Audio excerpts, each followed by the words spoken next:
जय हिंद साथियों, आप सभी का स्वागत करता हूं आप सभी के अपने चैनल टारगेट सिलेक्शन में। साथियों, अगर आपका आरआरबी एएलपी का पेपर है और आप चाहते हैं कि इस आरआरबी एएलपी के पेपर को क्रैक करें बहुत आसानी के साथ, तो मैं कहूंगा अपने एग्जाम से पहले अगर साथियों आपने इस वीडियो में एंट्री की है तो मैं कहूंगा यहां पर सभी सवाल विज्ञान के आप लोग देख कर जाइएगा। उसके अलावा करंट अफेयर के जितने क्वेश्चंस मैं आपको बता दूं उनको देख लीजिएगा, और रीजनिंग को देख लीजिएगा, और साथियों मैथ को देख लीजिएगा। मेरा मानना है कि पेपर यहां से बाहर आपका नहीं आ सकता। तो साथियों, अगर आप सीरियस हैं कि एलपी के एग्जाम को आपको क्रैक करना ही करना है तो इस पूरी वीडियो को अंत तक देखिएगा। मैं कहूंगा ये सभी के सभी स्वर्णिम क्वेश्चंस आपको आपके एग्जाम में देखने को मिलेंगे। तो पहला सवाल आपकी स्क्रीन पर है, कह रहे कि भौतिकी के जनक के रूप में किसे जाना जाता है? तो आइजैक न्यूटन को क्या कहा जाता है? भौतिकी का जनक कहा जाता है, यानी कि फादर ऑफ फिजिक्स कहा जाता है। अगला सवाल है आपकी स्क्रीन पर कि 1 हॉर्स पावर लगभग कितने वॉट के बराबर होता है? तो मैं कहूंगा ये तो 746 वॉट के बराबर होता है, जिनका आंसर यहां पर ऑप्शन नंबर ए है, बिल्कुल करेक्ट हो जाता है। वायुमंडल में आर्द्रता को मापने के लिए किस यंत्र का इस्तेमाल किया जाता है? तो आपको साथियों मालूम होना चाहिए हाइग्रोमीटर का इस्तेमाल कहां पर किया जाता है? वायुमंडल में आर्द्रता को मापने के लिए हाइग्रोमीटर का इस्तेमाल किया जाता है। लेकिन अगर साथियों हाइड्रोमीटर, देखिए हाइग्रोमीटर अलग है, हाइड्रोमीटर अगर आपसे पूछा जाए तो आपेक्षिक घनत्व को मापने के लिए हाइड्रोमीटर का इस्तेमाल किया जाता है। बैरोमीटर की अगर साथियों बात करते हैं ना, तो वायुमंडलीय दाब को मापने के लिए किसका इस्तेमाल किया जाता है? बैरोमीटर का।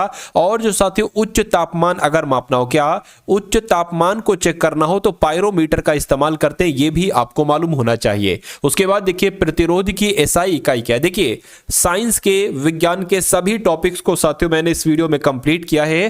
टॉपिक बाय टॉपिक साथियों ये क्वेश्चंस आपके सामने आएंगे। इसमें फिजिक्स है, इसमें केमिस्ट्री है, इसमें बायो है। तो पूरे 50 क्वेश्चंस हम लोग देखेंगे साइंस यानी कि विज्ञान के। उसके बाद साथियों कुछ इंपॉर्टेंट क्वेश्चंस हम लोग देखेंगे करंट अफेयर के, उसके बाद रीजनिंग के, और उसके बाद मैथ के। ये वीडियो मैंने बहुत छोटी रखी है, लेकिन इस वीडियो में जो आपको कंटेंट मिलेगा, मेरा मानना है कि वो कंटेंट आपके एग्जाम को साथियों क्रैक करने के लिए काफी होगा। तो यहां पर अगर बात करें करके प्रतिरोध की एसआई इकाई क्या होती है, तो मैं कहूंगा प्रतिरोध की एसआई इकाई क्या होती है साथियों? ओम होती है। आंसर आपको ऑप्शन नंबर बी हो जाता है। चलिए यहां पर अगर बात करें साथियों फैराडे की, जब हम बात करते हैं तो ये विद्युत धारिता का मात्रक है। अगर आपसे पूछे कि विद्युत धारिता का मात्रक क्या विद्युत धारिता का मात्रक अगर आपसे पूछे तो आपको फैराडे बता देना है, ठीक है ना। अगर आपसे साथियों पूछा जाए कि विद्युत विभव का मात्रक क्या है, क्या विद्युत विभव का मात्रक साथियों वोल्ट होता है। और विद्युत धारा की जब हम बात करते हैं तो इसका साथियों मात्रक क्या होता है, मुझे बता दीजिए। विद्युत धारा का एम्पियर होता है।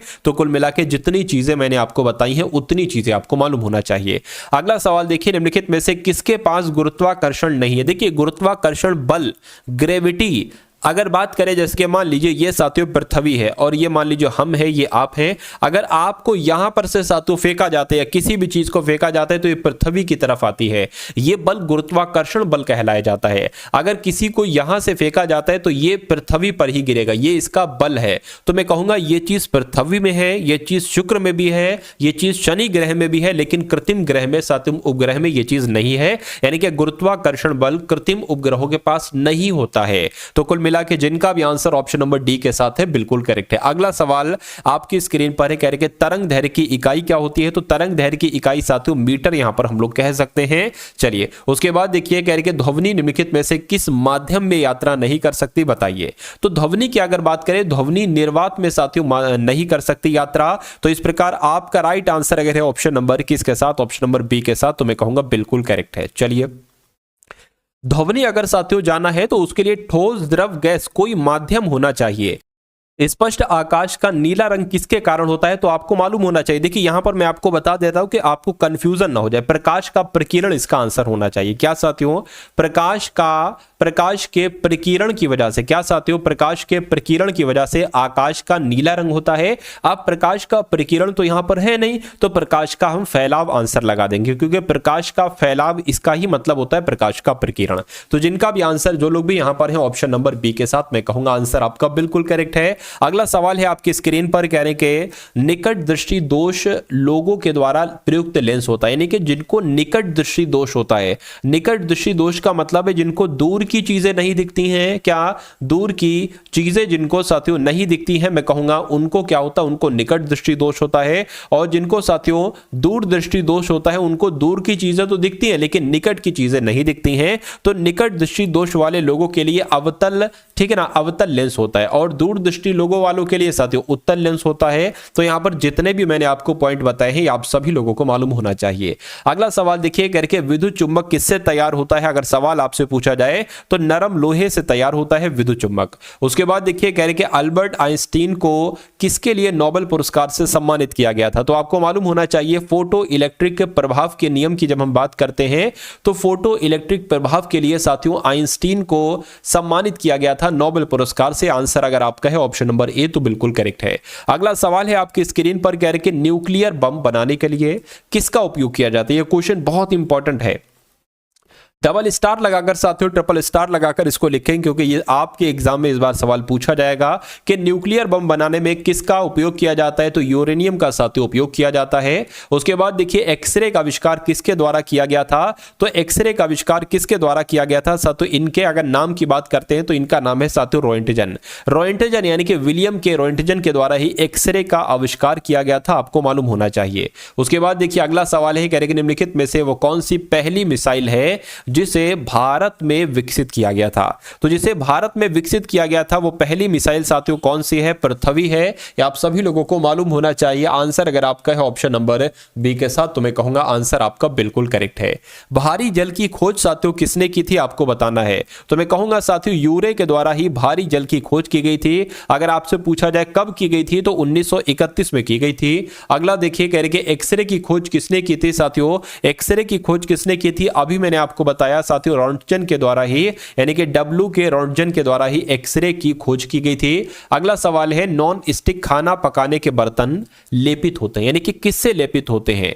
इनमें से किसी से नहीं, टेफ्लॉन से, पीवीसी से, काले रंग से। यह सवाल साथियों बहुत बार आपके एग्जाम में पूछा जा चुका है। मैं कहूंगा कि नॉन स्टिक खाना पकाने वाले बर्तन टेफ्लॉन से लेपित होते हैं। इस पर खाना जलता नहीं है। क्यों? क्योंकि टेफ्लॉन इस पर लेपित होता है। उसके बाद देखिए, निम्नलिखित में से कौन सा रासायनिक परिवर्तन है? तो आपको बताना है कि इसमें से कौन सा रासायनिक परिवर्तन है साथियों, फटाफट यहां पर आप लोग बता दीजिए। देखिए यहां पर अगर बात करते हैं, देखिए पटाखों का जलना क्या है? पटाखों का जलना एक रासायनिक परिवर्तन है। अगर आपसे पूछे कि जो लोहे पर जंग लग जाता है, क्या साथियों लोहे पर जो जंग लग जाता है ना, ये भी एक रासायनिक परिवर्तन ही होता है।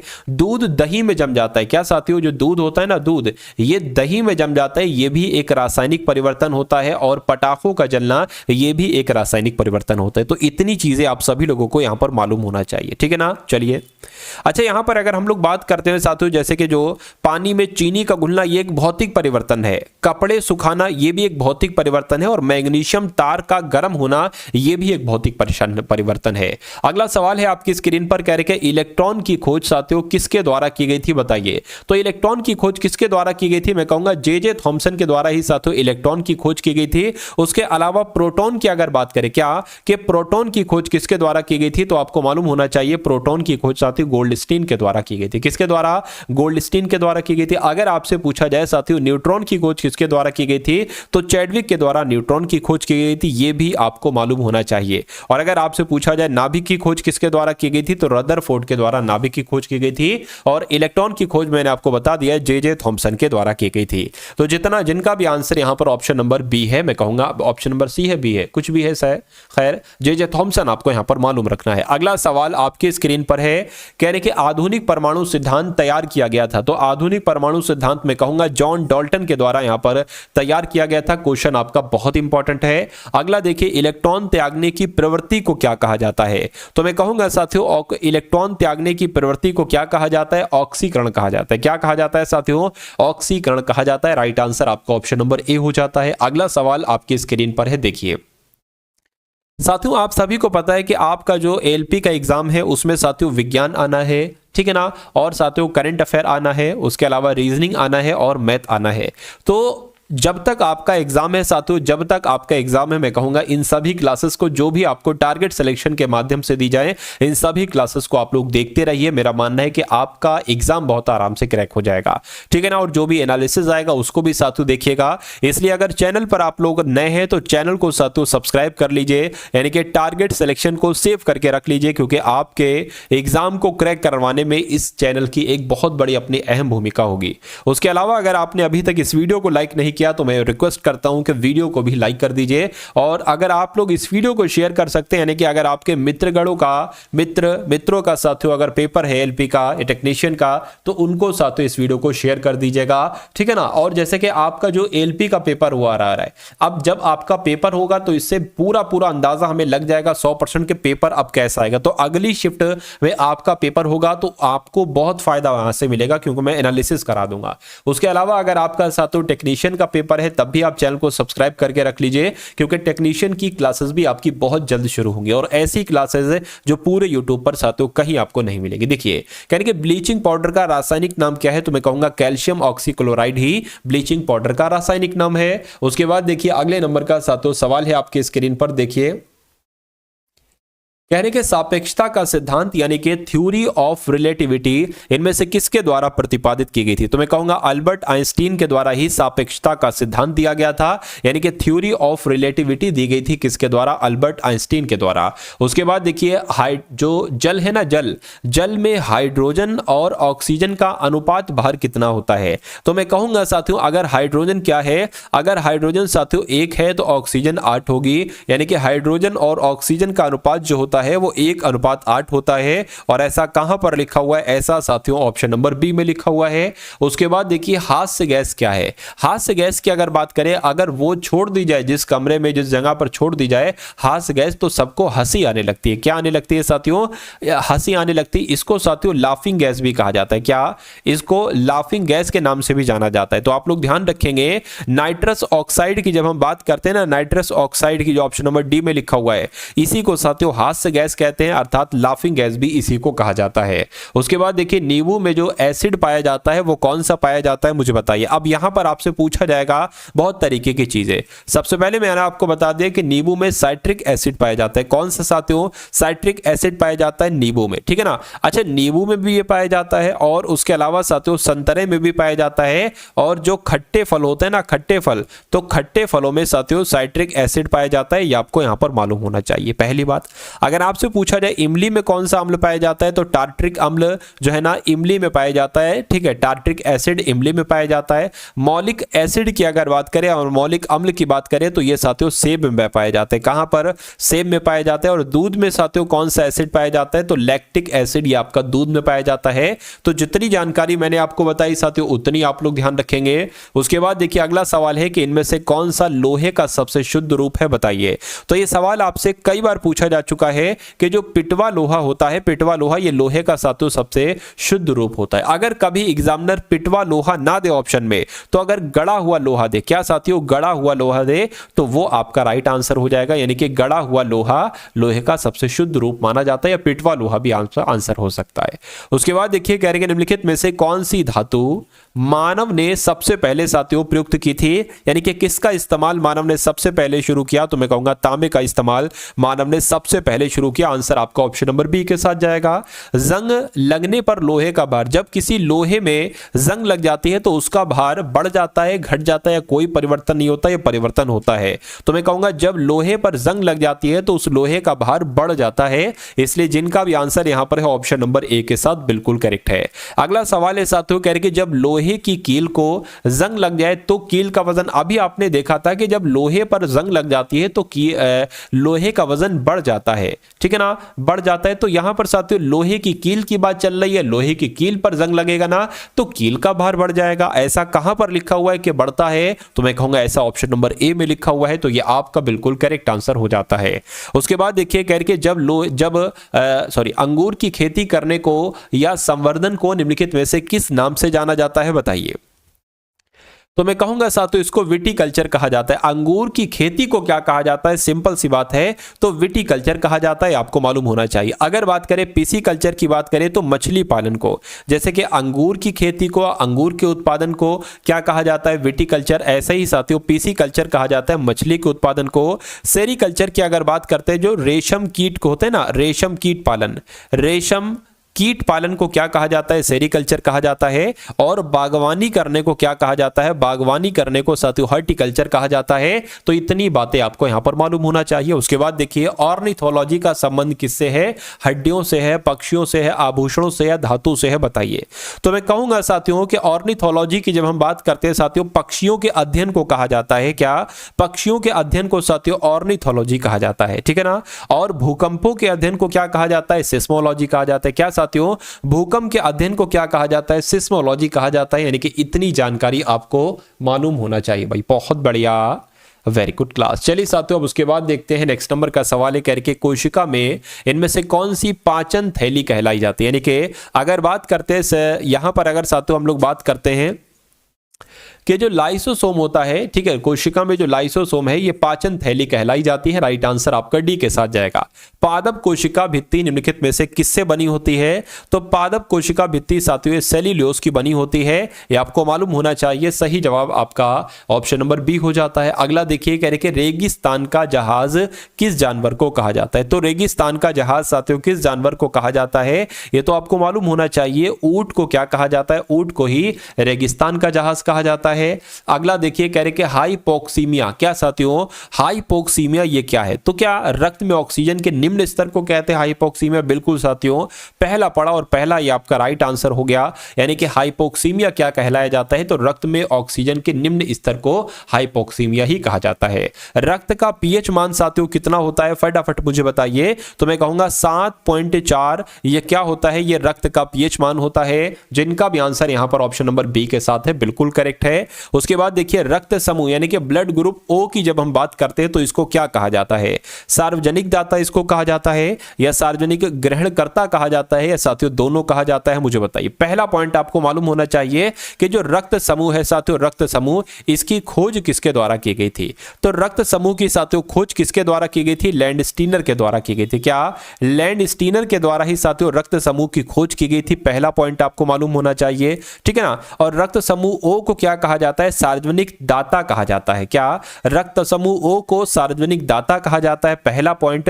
और रक्त समूह ए बी को सार्वजनिक ग्राही कहा जाता है। सार्वजनिक ग्राही किसे कहा जाता है, ए बी को कहा जाता है। तो जितनी जानकारी मैंने आपको दी इतना आपको मालूम होना चाहिए। मानव शरीर का रक्त बैंक, देखिए मैं एक क्लास में आपको मैक्सिमम चीजें देना चाह रहा हूं और वो मैं साथियों देकर रहूंगा, यानी कि मैक्सिमम चीजें आप देखेंगे। अगर आप इस क्लास के रीजनिंग के सभी सवालों को देख लेते हैं तो मेरा मानना है कि सभी टॉपिक्स को कंप्लीट किया गया है उन एक एक क्वेश्चंस के माध्यम से, और सभी प्रश्न साथियों तराशे हुए हैं। यानी कि एक एक गोल्डन क्वेश्चन है, ये समझ लीजिए, जो आपको आपके एग्जाम में डायरेक्ट देखने को मिलेगा।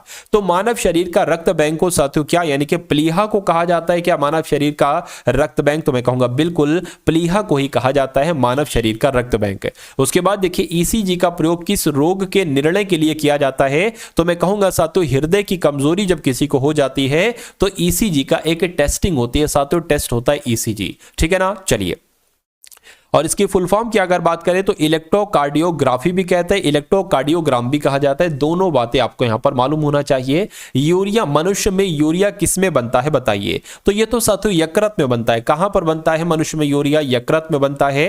निम्नलिखित में से कौन मानव शरीर की सबसे छोटी हड्डी है, तो मैं कहूंगा जो स्टेपीज होती है साथियों, स्टेपीज ये सबसे छोटी हड्डी होती है। ये कहां पर होती है साथियों, कान में होती है, ये आपको मालूम होना चाहिए। अगला देखिए हार्मोन इंसुलिन हमारे शरीर में किस ग्रंथि द्वारा निर्मित होता है, तो किस ग्रंथि द्वारा निर्मित होता है, अग्न्याशय ग्रंथि द्वारा निर्मित होता है। उसके बाद देखिए इंसुलिन के अतिस्रवण से कौन सा रोग होता है, तो इंसुलिन के अतिस्रवण से साथियों कौन सा रोग होता है, आप लोग ध्यान रखेंगे साथियों हाइपोग्लाइसीमिया रोग होता है। राइट आंसर आपका ऑप्शन नंबर बी के साथ जाना चाहिए। निम्नलिखित में से कौन शरीर निर्माण आहार है, तो इनमें से कौन सा शरीर का निर्माण करने वाला आहार है, तो मैं कहूंगा प्रोटीन आपका बिल्कुल करेक्ट आंसर हो जाता है। अगला देखिए संतरे में बहुतायत मात्रा में होता है, तो संतरा तो विटामिन सी का साथियों एक तरीके से विटामिन ए नहीं विटामिन सी पाया जाता है, ठीक है ना। विटामिन सी कहां पर लिखा हुआ है, ऑप्शन नंबर ए में लिखा हुआ है। उसके बाद देखिए साथियों, एस्कॉर्बिक अम्ल कहते हैं इसको, यानी कि स्थानबद्ध पुरुषों और महिलाओं के द्वारा दैनिक कैलोरी ग्रहण कितना होना चाहिए। तो कितना होना चाहिए आपसे पूछा जा रहा है, मैं कह सकता हूं 1600 से 2400 के बीच होना चाहिए। राइट आंसर आपका ऑप्शन नंबर डी है। मलेरिया की दवा कुनैन किस वृक्ष से प्राप्त की जाती है? तो ये एग्जाम में सैकड़ों बार सवाल आ चुका है। सिनकोना से प्राप्त की जाती है। रक्त कैंसर को कहा जाता है, तो रक्त कैंसर को साथियों क्या ल्यूकेमिया कहा जाता है। ल्यूकेमिया कहां पर लिखा हुआ है, ऑप्शन नंबर सी में लिखा हुआ है। अगला देखिए, निम्नलिखित में से कौन सा मच्छर से उत्पन्न रोग नहीं है? तो मैं कहूंगा साथियों यहां पर डेंगू मच्छर से होता है, ठीक है ना। जीका नाम का रोग भी मच्छर से होता है, चिकनगुनिया भी मच्छर से होता है, लेकिन रिंग वर्म यानी कि दाद ये मच्छर से साथियों नहीं होता है, ये आपको मालूम होना चाहिए, ठीक है ना। चलिए, तो जिनका भी आंसर यहां पर ऑप्शन नंबर डी के साथ है, मैं कहूंगा आंसर आपका बिल्कुल करेक्ट है। उसके बाद देखिए साथियों, अब यहां पर आपके सामने करंट अफेयर के क्वेश्चंस ओपन हो चुके हैं, यानी कि करंट अफेयर के जो टॉप लेवल के क्वेश्चंस हैं उन सभी क्वेश्चंस को हम लोग देखेंगे।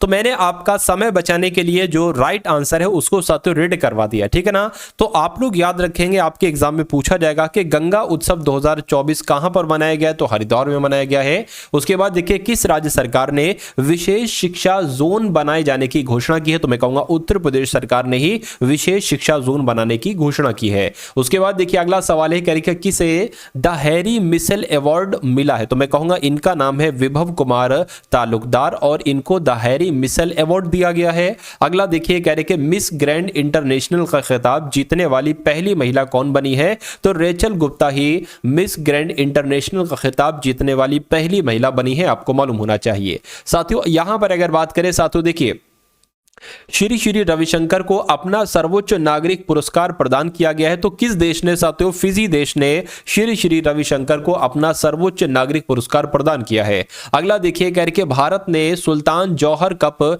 जूनियर हॉकी में कौन सा पदक जीता है? तो मैं कहूंगा साथियों कांस्य पदक जीता है। साथियों देखिए, जो भी आपके एलपी में जो भी क्वेश्चन आएंगे ना, वो करंट अफेयर के तकरीबन साथियों लगभग 10 क्वेश्चन बताए गए हैं साथियों सिलेबस के अकॉर्डिंग। तो 10 क्वेश्चन एक बहुत बड़ा नंबर है। अगर करंट अफेयर में 10 क्वेश्चंस आ रहे हैं तो एक बहुत बड़ी बात है। तो मैं कहूंगा साथियों, यहां पर मैंने आपके लिए जनवरी 2024 से लेकर जो इंपॉर्टेंट है, जनवरी 2024 से लेकर साथियों अब तक मैंने यहां पर आपके लिए 1000 क्वेश्चन साथियों तैयार किए। जो पीडीएफ आप देख रहे हैं ना, ये पूरी साथियों 1000 क्वेश्चन तक की है। मैं आपको दिखा देता हूं साथियों, अंत वाला पार्ट यहां पर मैं आपको दिखला देता हूं। देखिए ये पूरी जो है ना, ये पूरी साथियों 1000 क्वेश्चंस की ये पीडीएफ है, अंत तक देख लीजिए। और बहुत सबसे टॉप लेवल के साथियों ये क्वेश्चंस है। मैं कहूंगा यहां पर ये देख लीजिए 684वां क्वेश्चन आ गया।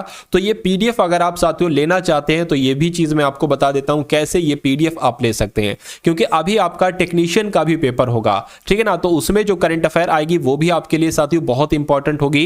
तो मैं कहूंगा ये पीडीएफ मैं आपको साथियों दे दूंगा सिर्फ और सिर्फ 20 रुपए में। कितने रुपए में? 20 रुपए में। डिस्क्रिप्शन में साथियों लिंक है करंट अफेयर पीडीएफ का, करंट अफेयर 2024 की पीडीएफ का। उस लिंक पर आप क्लिक करेंगे तो आप हमारे व्हाट्सएप पर आ जाएंगे। वहां पर आपको एक क्यूआर कोड दिया जाएगा, उस क्यूआर कोड पर 20 रुपए का सिर्फ आपको पेमेंट करना है और इस पीडीएफ को प्राप्त करना है। आपको यहां पर टीम के द्वारा पीडीएफ भेज दी जाएगी, ठीक है ना। तो यहीं से साथियों लगभग सारे क्वेश्चंस आप देखेंगे अपने करंट अफेयर के। तो यहां पर हम लोग कुछ इंपॉर्टेंट क्वेश्चंस अभी हम लोग यहां पर देख लेते हैं। कहने कि खेल मंत्रालय ने कौन सा बंद कर दिया है? खेल मंत्रालय ने कौन सा पुरस्कार बंद कर दिया है? तो मेजर ध्यानचंद लाइफ टाइम पुरस्कार साथियों बंद कर दिया है। उसके बाद देखिए, किस देश के राष्ट्रपति 3 दिन की आधिकारिक यात्रा पर आए हैं? तो मैं कहूंगा स्पेन के राष्ट्रपति 3 दिन की आधिकारिक यात्रा पर आए हैं। अगला देखिए, एल&टी को किस देश में परमाणु संलयन परियोजना के लिए अवार्ड मिला है? तो मैं कहूंगा कहां मिला है साथियों? फ्रांस में मिला है। अगला देखिए, मोहम्मद रिजवान किस देश की वनडे और T20 टीम के कप्तान बने हैं? तो मैं कहूंगा पाकिस्तान के साथियों ये कप्तान बने हैं। अगला देखिए, प्रधानमंत्री मोदी ने किस देश के राष्ट्रपति को झारखंड की प्रसिद्ध सोहराई पेंटिंग उपहार में दी है? तो मैं कहूंगा रूस आपका यहां पर सही जवाब हो जाएगा, यानी कि नरेंद्र मोदी ने रूस के राष्ट्रपति को झारखंड की प्रसिद्ध सोहराई पेंटिंग उपहार में दी है। साथियों अभी यहां पर अगर बात करें, अभी तो आप लोगों की ये वीडियो आधी भी नहीं हुई है। अभी आप लोग देखेंगे साथियों रीजनिंग के हम लोग वही क्वेश्चंस देखेंगे जो इस बार आप अपने एग्जाम में देखने वाले हैं, और मैथ के भी साथियों बहुत इंपॉर्टेंट क्वेश्चंस हम लोग देखेंगे जिनकी आने की पूरी संभावना संभावना। देखिए फीफा रैंकिंग 2024 में कौन शीर्ष पर रहा है, तो अर्जेंटीना शीर्ष पर रहा है। वही क्वेश्चन लिए हैं जो सबसे दमदार है, जो सबसे आपसे ज्यादा पूछे जाने की संभावना है। कह कि विश्व न्याय परियोजना के कानून शासन सूचकांक में कौन शीर्ष पर रहा है, तो डेनमार्क शीर्ष पर रहा है। एशियाई सुनहरी बिल्ली की पुनः पुष्टि की गई है, तो साथियों मानस राष्ट्रीय उद्यान में इसकी पुनः पुष्टि की गई है, यह भी आपको मालूम होना चाहिए। उसके बाद देखिए कहा जा रहा है कि एनटीपीसी और भारतीय सेना कहां सौर हाइड्रोजन माइक्रो ग्रिड स्थापित करेंगे, तो कहां पर करेंगे साथियों, लद्दाख में करेंगे।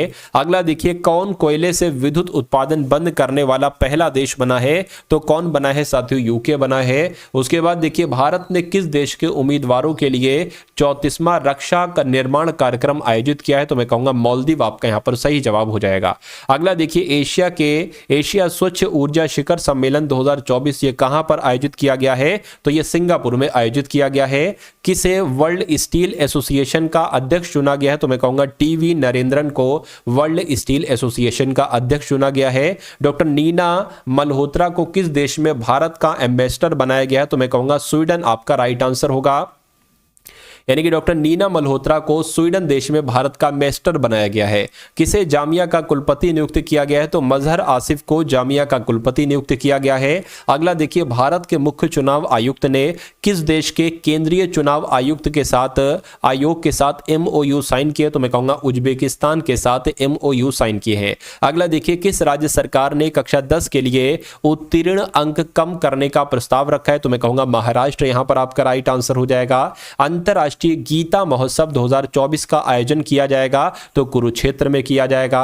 उसके बाद देखिए जारी फीफा रैंकिंग 2024 में कौन शीर्ष पर रहा है, हम लोग देख चुके हैं अर्जेंटीना शीर्ष पर रहा है। अगला देखिए एयरबेस ने कहां नए भारतीय मुख्यालय और प्रशिक्षण केंद्र का उद्घाटन किया है, तो नई दिल्ली में किया है। उसके बाद देखिए महात्मा गांधी नेतृत्व पुरस्कार से किसको सम्मानित किया गया है, तो दारा सिंह खुराना को सम्मानित किया गया है महात्मा गांधी नेतृत्व पुरस्कार से। अगला सवाल है करके लुआंग कुओंग को किस देश का राष्ट्रपति नियुक्त किया गया है, तो मैं कह सकता हूं साथियों ये लुआंग कुओंग ये वियतनाम के राष्ट्रपति बने हैं। अगला देखिए कह रही डॉक्टर नीना मल्होत्रा को किस देश में भारत का एम्बेसडर नियुक्त किया गया है, तो स्वीडन में साथियों नियुक्त किया गया है, ये भी आपको मालूम होना चाहिए। किस देश के चांसलर भारत की आधिकारिक यात्रा पर आए हैं, तो जर्मनी के साथियों जर्मनी देश के चांसलर भारत की आधिकारिक यात्रा पर आए हैं।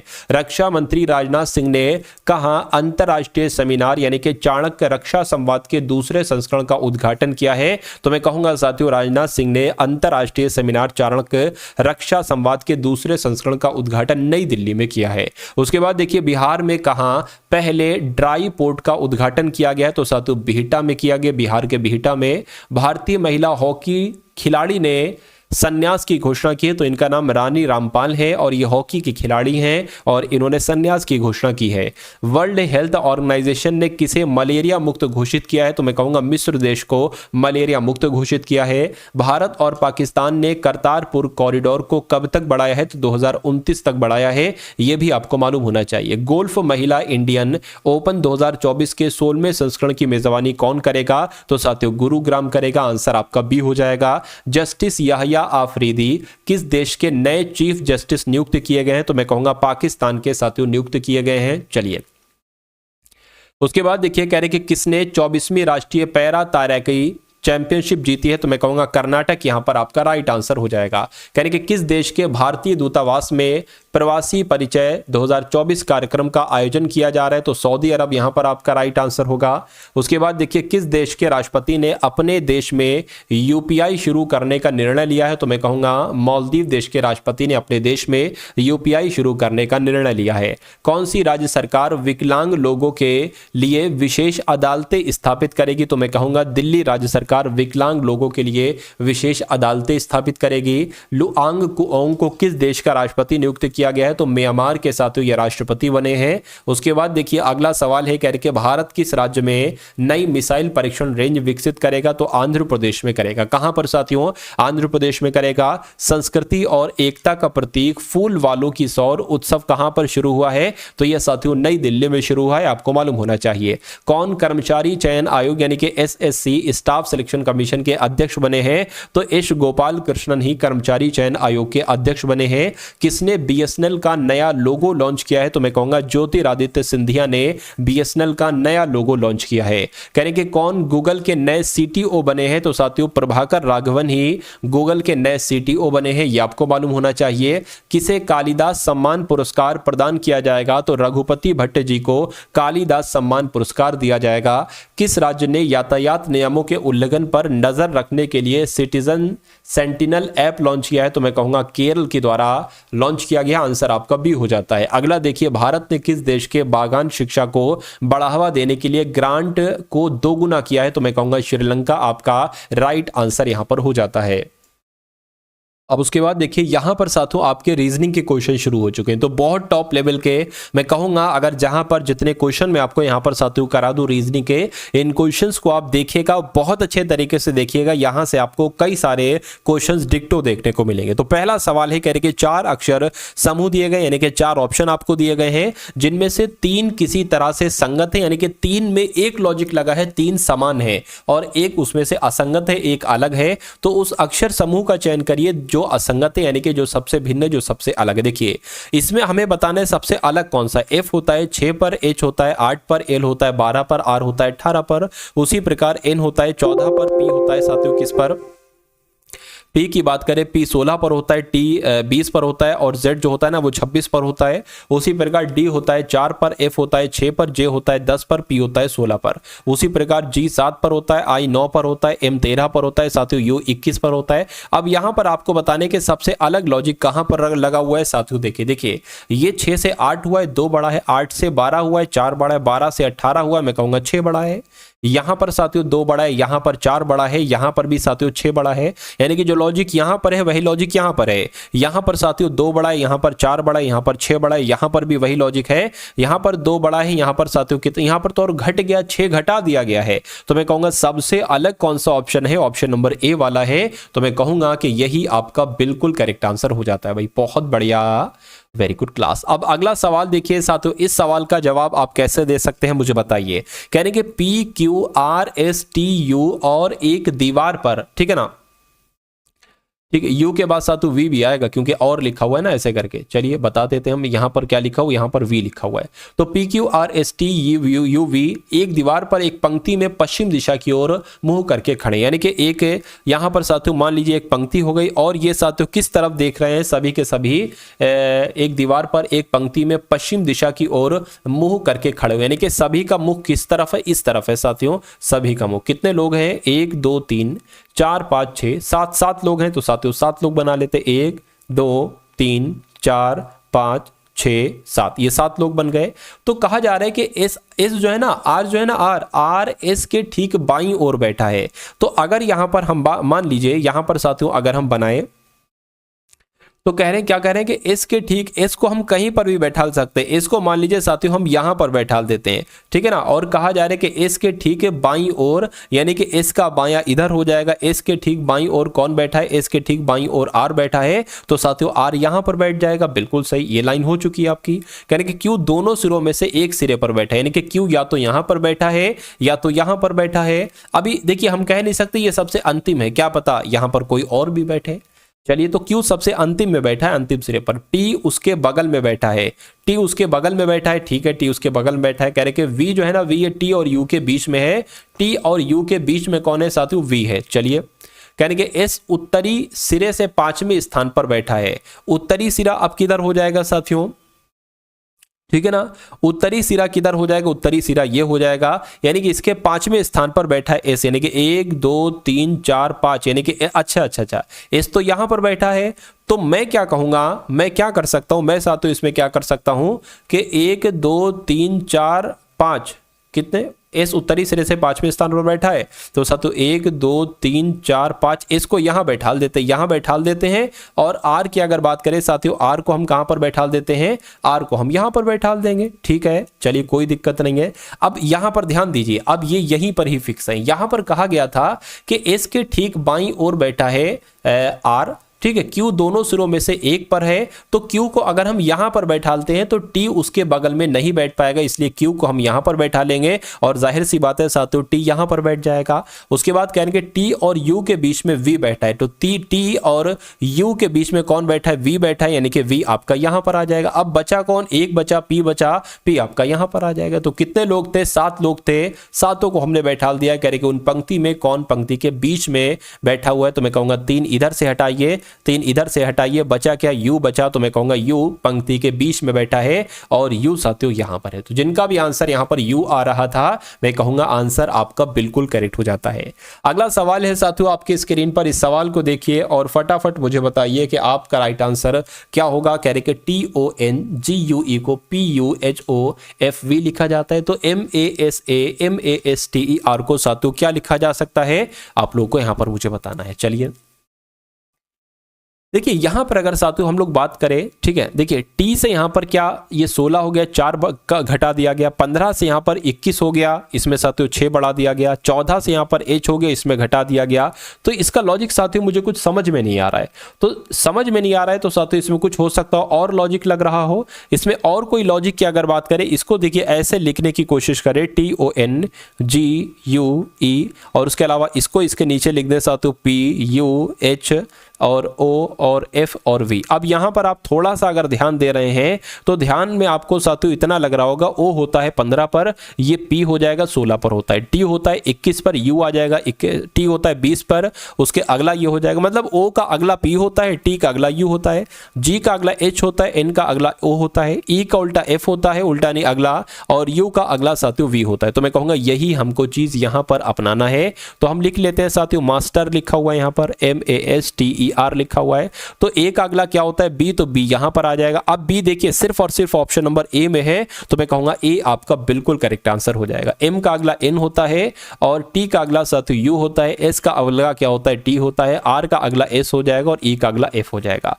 तो मैं कहूंगा जिनका भी आंसर ऑप्शन नंबर A के साथ था तो बिल्कुल करेक्ट है। अगला सवाल है आपकी स्क्रीन पर साथियों, देखिए कह रहे कि 7 है, उसके बाद 14 आ गया है, उसके बाद 17 है, उसके बाद 68 है, उसके बाद 73 है, फिर आपको बताना है कि अगला नंबर साथियों यहां पर कौन सा हो सकता है, फटाफट बताइए। देखिए इसको जवाब अगर आप थोड़ा सा ध्यान से देखेंगे तो मैं कहूंगा ठीक है, इसकी गुणा साथियों 2 से करा दी गई, 7 से 2 की गुणा करा दी गई, तो मैं कहूंगा यहां पर तो 14 आ गया है। ठीक है, उसी प्रकार अगर हम बात करें 17 चौक 68 हो जाएगा, इसका तो कोई कॉम्बिनेशन नहीं मिला लेकिन इसका कॉम्बिनेशन मिल रहा है। ठीक है, यहां पर अगर बात करें 14 से अगर हम 3 प्लस कर देते हैं तो 17 मिल जाता है। ठीक है ना, कितना मिल जाता है, 17 मिल जाता है। अगर यहां पर हम 5 प्लस कर देते हैं साथियों तो हमें 73 मिल जाता है।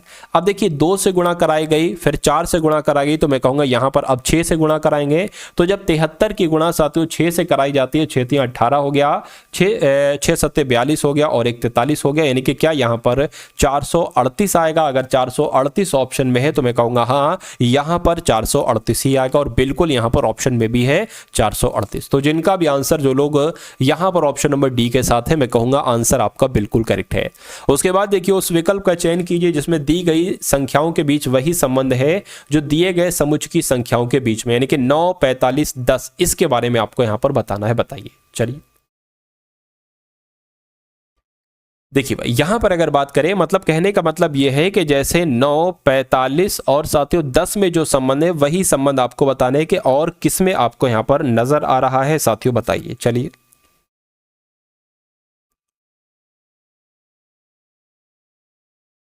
चलिए भाई देखिए यहां पर अगर बात करें, देखिए अगर ये 10 लिखा हुआ है, हम इसका आधा कर देते हैं, आधा क्या हो जाता है 5, तो इस नंबर की गुणा अगर हम इससे करा दें तो हमें 45 मिल जाएगा जो कि ये नंबर है।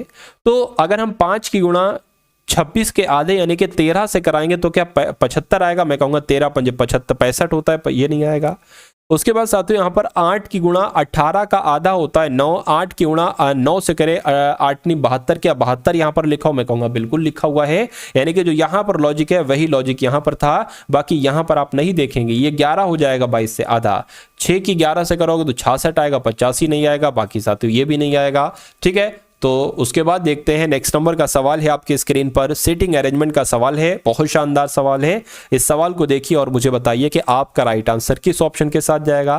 कहने के 7 दोस्त हैं STUVWXY एक वृत्त के इर्द गिर्द वृत्त की ओर पीठ करके साथियों बैठे हैं। यानी कि अब ध्यान रखिए साथियों, वृत्त की ओर पीठ करके बैठे, यानी कि सबका मुंह यहां पर अब बाहर की तरफ है। किस तरफ है? सबका मुंह साथियों बाहर की तरफ है। 1 2 3 4 5 6 और ये 7, ठीक है।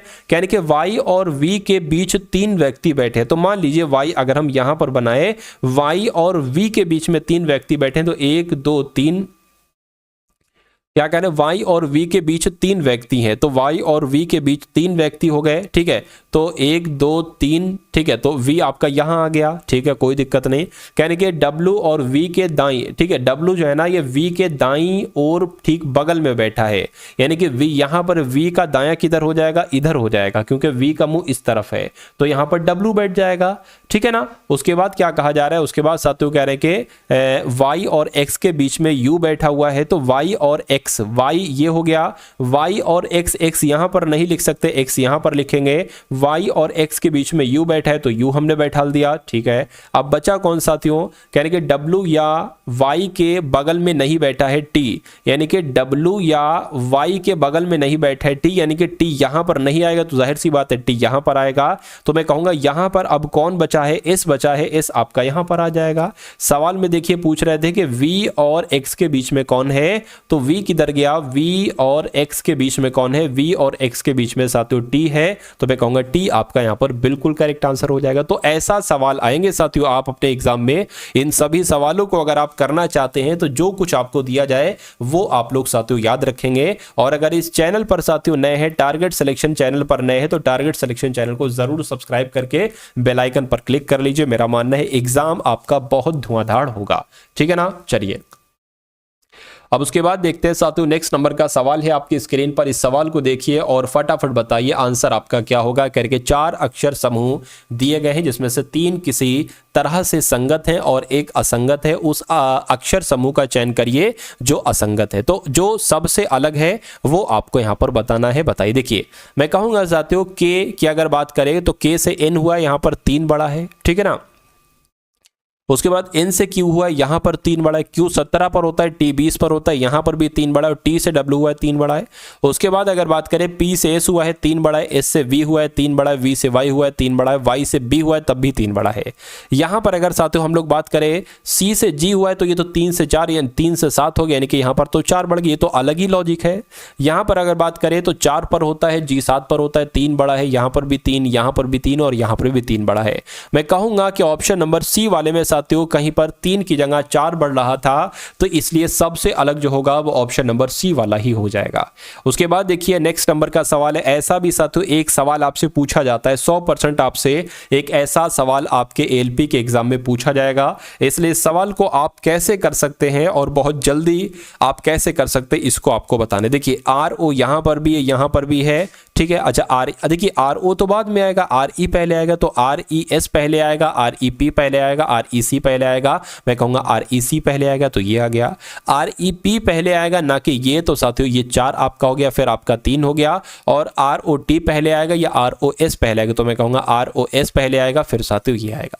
तो 543 21 कहां पर लिखा हुआ है? ऑप्शन नंबर A में लिखा हुआ है। उसके बाद देखिए कहने के NOSE को जैसे ENOS लिखा जाता है उसी प्रकार PROUD को क्या लिखा जा सकता है साथियों, यहां पर आपको बताना है। चलिए देखिए मुझे ऐसा लग रहा है कि जो यहां पर लेटर लिखे हुए हैं वही लेटर यहां पर लिखे हुए, तो इन्हीं लेटर की मदद से साथियों हमें हमारा आंसर मिल सकता है। अच्छा यहां पर अगर बात करें क्रम से, जैसे कि N जो होता है ना वो 14 पर होता है, O 15 पर होता है, S आपका 19 पर होता है, E 5 पर होता है। और यहां पर जो लिखा है वो 5 पहले लिखा है, फिर 14 लिखा है, फिर 15 लिखा है, फिर साथियों 19 लिखा है, यानी कि क्रम से लगाया गया है, आरोही क्रम से।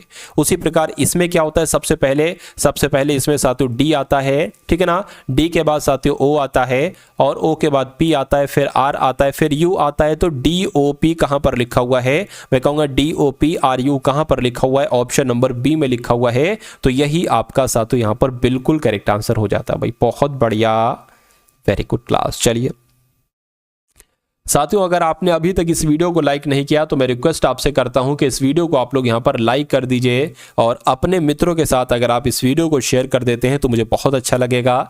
चलिए, इस सवाल की अगर बात करें, इसमें क्या है साथियों, कुछ नहीं है, थोड़ा सा बस आपको ध्यान देना है और ये सवाल आप बहुत आराम से कर डालेंगे।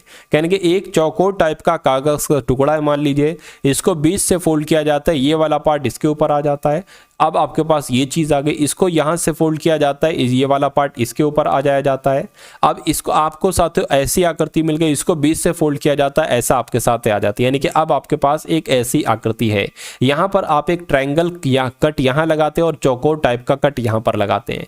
तो जब ये आकृति यहां पर खोलोगे तो एक ट्रायंगल आपका यहां पर आएगा, एक चौकोर आपका यहां पर आएगा, ठीक है ना। तो वो चीज हमें यहां पर नहीं दिख रही है, तो ये आपका क्या हो जाएगा, कट हो जाएगा। वो चीज हमें यहां पर दिख रही है, बिल्कुल दिख रही है, यहां पर हमें दिख रही है और हमें यहां पर भी साथियों वो चीज दिख रही है, ठीक है ना। चलिए, कोई दिक्कत नहीं, इतनी बात क्लियर है कि ये बिल्कुल क्लियर है। चलिए, अब उसके बाद अगर बात करते हैं साथियों, इसको अगर हम लोग देखते हैं, ठीक है, तो अब यहां पर कैसे होगा। अब यहां पर अगर बात करें, यहां पर देखिए एक ऐसे आ जाएगा और एक साथियों आपका ऐसे आ जाएगा और चौकोर टाइप का यहां पर हो जाएगा, चौकोर यहां पर हो जाएगा। और ऐसा आपको साथियों कहां पर नजर आ रहा है, देखिए और बताइए। देखिए ये देखिए, ये इसको मैं ऐसे करके आपको दिखाता हूँ, इसमें कमी क्या है। ये एक दूसरे का नोकों का मुंह जो है वो एक दूसरे की तरफ है, नोक की तरफ है, लेकिन इसमें बाहर की तरफ हो गया, इसलिए ये आंसर नहीं हो सकता। मैं कहूँगा आंसर आपका जो जाएगा वो ऑप्शन नंबर सी के साथ जाएगा। ऑप्शन नंबर सी इनका भी आंसर है, उनका बिल्कुल करेक्ट है, ठीक है ना। चलिए, उसके बाद देखिए साथियों, अगले नंबर का सवाल है, कह रहे कि रमेश और उसकी पत्नी की आयु 40 और 36 वर्ष है। यानी कि रमेश की अगर बात करें तो रमेश की उम्र साथियों सवाल में कितनी बताई गई है, रमेश की उम्र बताई है 40 वर्ष और रमेश की पत्नी की उम्र कितनी बताई गई है साथियों, 36 वर्ष बताई गई है।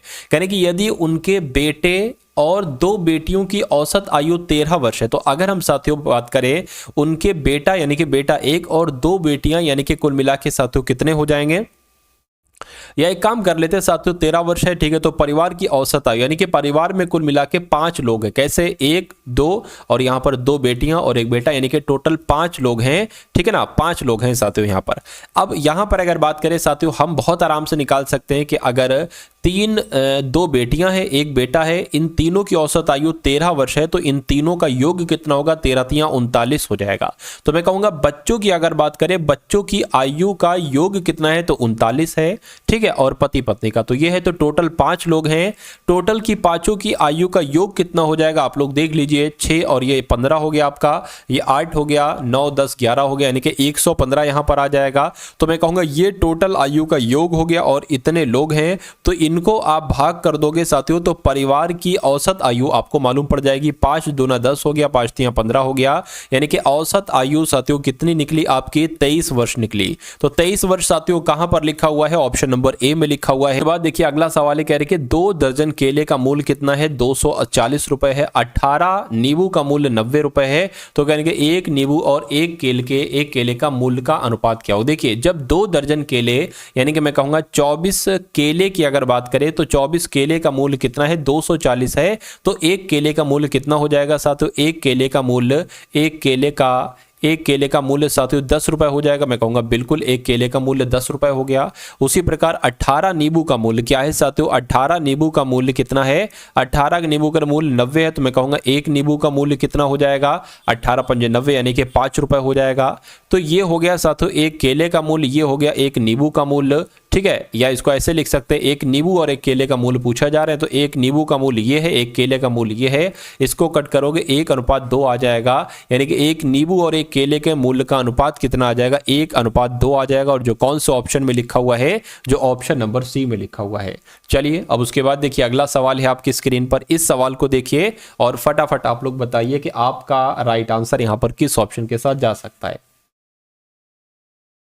यानी कि यदि 20 पुरुष किसी कार्य को 36 दिन में पूरा कर सकते हैं तो उसी कार्य के 3/4 भाग को कितने पुरुष 18 दिनों में करेंगे। देखिए 20 पुरुष किसी कार्य को 36 दिन में करते हैं, किसी कार्य को, यानी कि वो काम है पूरा एक काम, ठीक है। तो कहा क्या जा रहा है साथियों, कहने के उसी कार्य के 3/4 को, अब देखिए उसी कार्य के 3/4 की अगर बात करें तो उसी कार्य के 3/4 भाग को कितने पुरुष, तो मैं कह सकता हूं इतने पुरुष 18 दिनों में करेंगे।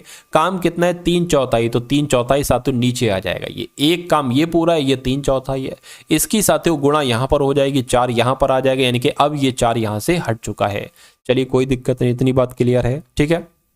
अब कट करें साथियों, 3×6 18 आपका हो जाएगा, 6×4 24 हो जाएंगे, यानी कि 24x बराबर आपका कितना आ जाएगा 20 गुणा यहाँ पर 36 आ जाएगा। अब बात करें अगली बार में क्या हो जाएगा साथियों, अगली बार में 20 गुणा 36 हो जाएगा और इस 24 की भाग हो जाएगी नीचे, तो 24 यहाँ पर आपका आ गया।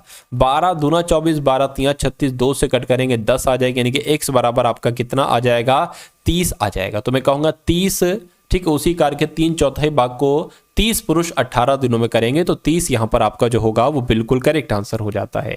उसके बाद देखिए कह रहे कि किसी पिग्गी बैंक में 1 के सिक्के, 2 के सिक्के, 5 के सिक्के, इनका जो अनुपात है वो 5:9:4 के अनुपात में, यानी कि 1 के सिक्के 5 हैं तो 2 के सिक्के 9 होंगे, 5 के सिक्के 4 होंगे। कह रहे कि यदि पिग्गी बैंक में कुल राशि 860 रुपए, तो 5 रुपए के कितने सिक्के होंगे, ये आपको यहां पर बताना। देखिए 1 रुपए के एक के सभी सिक्कों का अनुपात कितना है 5 है ना, तो साथियों ये कितना हो जाएगा 5x हो गया मान लीजिए, ठीक है। और अगर बात करें 2 रुपए के सिक्कों का अनुपात कितना है साथियों 9 है, तो मैं कहूंगा देखिए ये 1 की गुणा 5 से कर दी, 5 एकम 5 हो गया, 9 की गुणा 2 से, यानी कि 9 दूना 18, 18x हो गया।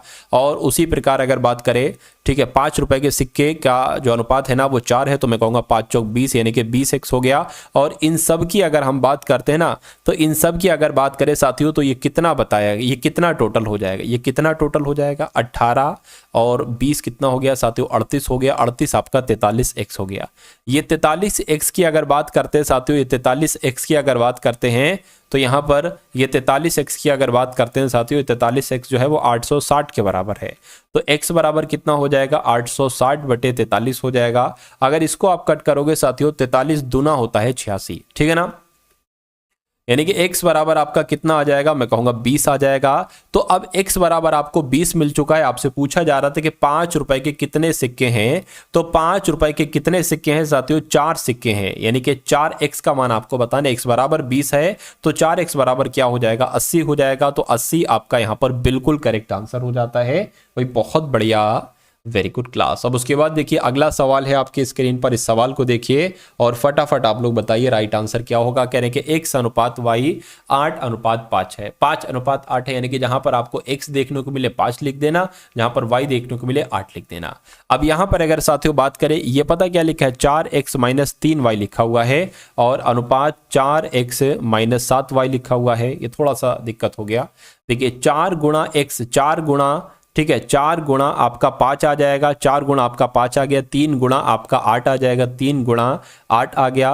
और यहाँ पर अगर बात करें साथियों 4 गुणा आपका क्या आ जाएगा 5 आ जाएगा और -7 गुणा आपका 8 आ जाएगा। 5 चौक आपका 20 हो जाएगा, 8 तिया 24 हो जाएगा। उसी प्रकार अगर बात करें 5 चौक 20 हो जाएगा, 7 8 56 हो जाएगा, ठीक है ना। इतनी बात साथियों क्लियर है, ठीक है। यहाँ पर -4 बचेगा, यहाँ पर कितना बचेगा, यहां पर आपका साथियों अगर हम बात करें तो जो भी आएगा वो माइनस का ही आएगा।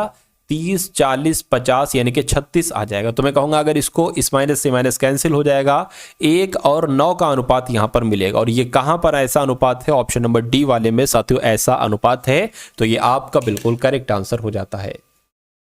उसके बाद देखिए 16 संख्याओं का औसत यहां पर कितना बताया गया है 24.5 बताया गया। यदि पहली 6 संख्याओं का औसत 20.5 है और अंतिम 5 संख्याओं का औसत 32.4 है, तो शेष संख्याओं का औसत आपको बताना है। बताइए। चलिए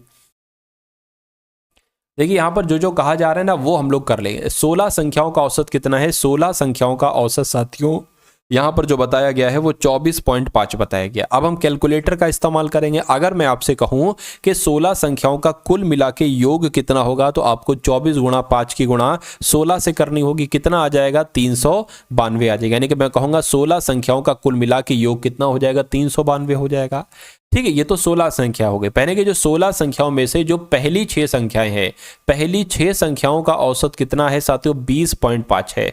तो अगर मैं आपसे कहूं कि पहली 6 संख्याओं का योग कितना होगा, तब 20.5 की गुणा साथियों 6 से आपको कर देना, कितना आ जाएगा 123 आ जाएगा। ठीक है ना, तो 6 संख्याओं का योग ये हो गया। और कह रहे हैं अब अंतिम 5 संख्याओं का औसत, ठीक है। अंतिम 5 संख्याओं की औसत की अगर बात करते हैं तो कितनी बताई गई है, 32.4 बताया गया, 32.4 बताया गया है। तो अगर मैं आपसे कहूं साथियों शुरू की जो अंतिम की जो 5 संख्याएं हैं इसका योग निकालिए तो 32.4 की गुणा आपको 5 से करना पड़ेगी, यहां पर 162 आ जाएगा। तो कह रहे हैं जो संख्याएं शेष हैं इनका औसत क्या होगा, संख्याएं कितनी शेष हैं ये तो आप पता करिए, ये तो आप साथियों पता करिए। अब देखिए 392 ये हो गया, 392 16 संख्याओं का टोटल, सभी संख्याओं का कुल योग आ गया। ये ये कुल मिला के साथियों 11 संख्याओं का यहां पर आप लोग योग कर लीजिए। तो 123 और 162 को साथियों यहां पर जोड़कर लिख लीजिए। 123 और 162 कितना हो जाएगा, अगर बात करें तो ये 5 आ गया, ये 8 आ गया, यानी कि 288 आ गया। तो मैं कहूंगा साथियों शेष संख्याओं का औसत आपसे पूछा जा रहा है। पहले तो आप ये बताइए शेष संख्याएं कितनी हैं। तो 392 में से 288 आपको साथियों घटाना है, 285 आपको घटाना है, घटा दीजिए साथियों। घटाते हैं तो यहां पर कितना 0 आ जाएगा, यानी कि 107 है। तो 107 तो आपका ये हो गया। टोटल ये संख्याएं 11 हो गई, 16 संख्याएं, तो मैं कहूंगा यहां पर 5 आ जाएगा। 5 संख्याएं तो बचेगी, 5 दूना 10, 5 से कम 5 आपका हो गया। तो 21 पॉइंट करके आंसर यहां पर आ रहा है, देखिए ठीक है। कितना हो गया साथियों, 5 दूना 10, 5 एक 5, 2 बचा, पॉइंट लगाया, 0 बढ़ाया, 5 चौका आपको 20, यानी कि 21.4 कहां पर लिखा हुआ है, ऑप्शन नंबर ए में लिखा हुआ है। तो ये आपका साथियों बिल्कुल करेक्ट आंसर हो जाता है भाई, बहुत बढ़िया, वेरी गुड क्लास। तो ये साथियों क्वेश्चंस आपको कैसे लगे एक बार कमेंट सेक्शन में आप लोग जरूर बताइएगा। इस चैनल पर अगर आप लोग साथियों नए हैं तो चैनल को आप लोग जरूर सब्सक्राइब कर दीजिएगा, ठीक है ना। और जिस करंट अफेयर की पीडीएफ साथियों जो मैंने आपको दिखाई थी 1000 क्वेश्चंस की, मैं कहूंगा वो आपकी टेक्नीशियन में भी काम आएगी। तो उस पीडीएफ को साथियों लेकर अपने पास सेफ रख लीजिएगा, क्योंकि पूरा 2024 के सभी इंपॉर्टेंट क्वेश्चंस वहां पर कवर अप किए गए हैं और वहीं से आपके सारे के सारे करंट अफेयर के क्वेश्चंस पूछे जाएंगे। तो डिस्क्रिप्शन में लिंक है, सिर्फ 20 रुपीज की वो आपको साथियों पीडीएफ दी जा रही है। डिस्क्रिप्शन में लिंक है करंट अफेयर पीडीएफ, वहां से जाकर आप उस पीडीएफ को साथियों प्राप्त कर सकते हैं। तो इस वीडियो को अपने मित्रों के साथ साथियों शेयर कीजिएगा जिनका भी पेपर एएलपी का लगा हुआ है, और चैनल को साथियों सब्सक्राइब करके बेल आइकन पर क्लिक कर लीजिए। तो मिलते हैं हम सभी लोग आने वाली वीडियो में। जय हिंद साथियों।